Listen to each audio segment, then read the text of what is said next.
नवरात्रि का पर्व चल रहा है और नवरात्रि के दौरान हमने जवारे बोए हैं, कलश स्थापना करी है और अखंड ज्योत जलाई है। यदि इन सब चीज़ों का हम सही तरीके से इस्तेमाल नहीं करते हैं तो हमने जो नवरात्रि में माँ की आराधना करी है, व्रत किया है, उपासना की है, वो सभी व्यर्थ चला जाता है। यदि हमें सही ज्ञान ना हो कि इन सब चीज़ों का क्या करना चाहिए जिससे हमें अपने व्रत का संपूर्ण फल प्राप्त हो, तो आइए जानते हैं इन सब चीज़ों का क्या करें। नवरात्रि के दौरान हमने जो कलश स्थापना करी है, नारियल से माता का पूजन किया है, जवारे बोए हैं।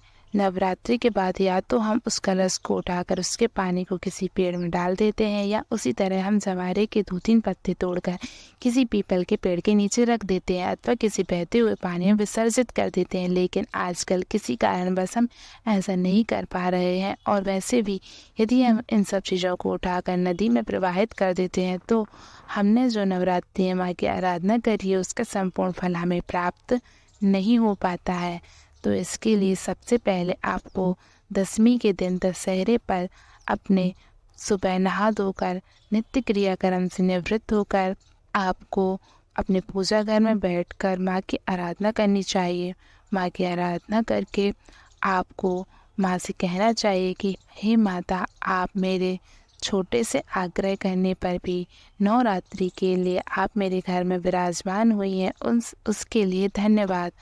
और माँ से नवरात्रि में अपनी पूजा के दौरान जो भी गलती हो गई है उसकी आपको क्षमा याचना करनी चाहिए। माँ तो ममतामयी है, दयालु है, ऐसा कहकर माँ से माफ़ी मांगनी चाहिए। और यदि आपने किसी खास मनोकामना के लिए व्रत उपासना करी है तो उसका भी स्मरण करना चाहिए और उसके बाद माँ से अपने लोक जाने के लिए आग्रह करना चाहिए। उसके बाद ही आपको कलश को उस स्थान से हिलाना चाहिए। सबसे पहले आपको कलश से नारियल को उठाना चाहिए और उस नारियल को फोड़कर आप उसको प्रसाद रूप में आप और अपने परिवार में बांट सकते हैं। उस नारियल के प्रसाद को आपको किसी और को नहीं देना चाहिए, आपको और आपके परिवार को ही उसको ग्रहण करना चाहिए। उसके बाद जो आम के पत्ते आपने कलश में लगाए थे, उन आम के पत्तों की सहायता से आपके कलश में जो जल है उस जल को अपने घर के सभी जगह सभी स्थानों पर छिड़कना चाहिए। रसोई घर, घर के मुख्य द्वार, सभी जगह उस जल को छिड़कना चाहिए। उस जल को अपने शौचालय और बाथरूम की तरफ बिल्कुल भी नहीं छिड़कना चाहिए।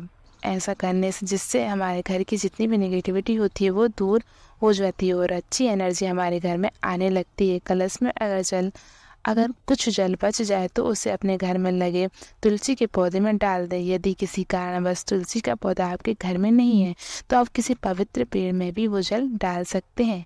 इसके बाद कलश स्थापना के दौरान हम लोग कलश में जो सिक्का डालते हैं उसे निकालकर अपनी तिजोरी या धन रखने वाले जगह में या अपने पर्स में रख लें।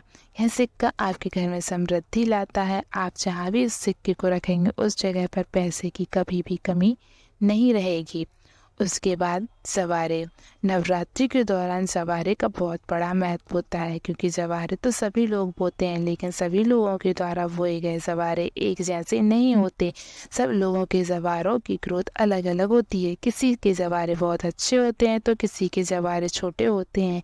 जवारों का इस तरह से होना अपने आप में शुभ और अशुभ का सूचक होता है। यदि आपके जवारे ऊपर से हरे और नीचे से सफ़ेद हैं तो बहुत ही शुभ माने जाते हैं। इससे माना जाता है कि हमारा आने वाला समय बहुत ही अच्छा होगा। छोटे और अच्छी दशा में जवारे नहीं होने के संकेत माने जाते हैं कि हमारे जीवन में आने वाले कुछ दिन परेशानियों वाले हो सकते हैं। नवरात्रि के बाद हम जवारों में से कुछ पत्तियों को खींचकर बाहर निकाल लेते हैं और उन पत्तियों को घर में बने मंदिर में रखते हैं और ऐसा करने से जवारे अभिमंत्रित हो जाते हैं। और जब हम पूजा की समाप्ति के बाद इन जवारों को उठाकर अपनी तिजोरी में रख लेते हैं या पवित्र स्थान में रख देते हैं, इसके बाद उन्हें अपनी तिजोरी में ही रख लेना चाहिए।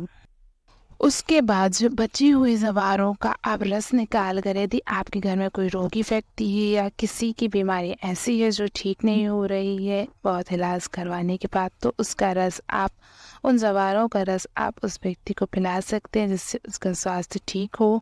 और उस जवारे का रस आप सभी लोग अपने परिवार के लोगों में प्रसाद रूप में भी दे सकते हैं। और यदि आप ऐसा नहीं करना चाहते तब आप इन सवारों को, और यदि आपने कलश मिट्टी का लिया है तो इस कलश को, मिट्टी को, इन सब चीज़ों को, बचे हुए पत्तों को आप किसी पवित्र पेड़ के नीचे गड्ढा खोदकर इन सब चीज़ों को मिट्टी में दबा सकते हैं। इस प्रकार आप नवरात्रि के बाद पूजा सामग्री का इस तरह से इस्तेमाल करते हैं तो आपने नवरात्रि में माँ की जो आराधना करी है उसका संपूर्ण फल आपको प्राप्त होता है। तो इस बार आप ऐसा करके देखिए, आपको जीवन में ज़रूरी बदलाव होगा, क्योंकि आपने जो नवरात्रि व्रत किया अभी तक आपको उसका संपूर्ण फल मिल ही नहीं पाता था। इस तरह से आप एक बार करके देखेंगे तो आपको खुद महसूस होगा कि आपने जो नवरात्रि में पूजा आराधना की है उसका संपूर्ण फल आपको प्राप्त हुआ है। यदि जानकारी अच्छी लगी हो तो वीडियो को लाइक और शेयर ज़रूर करें,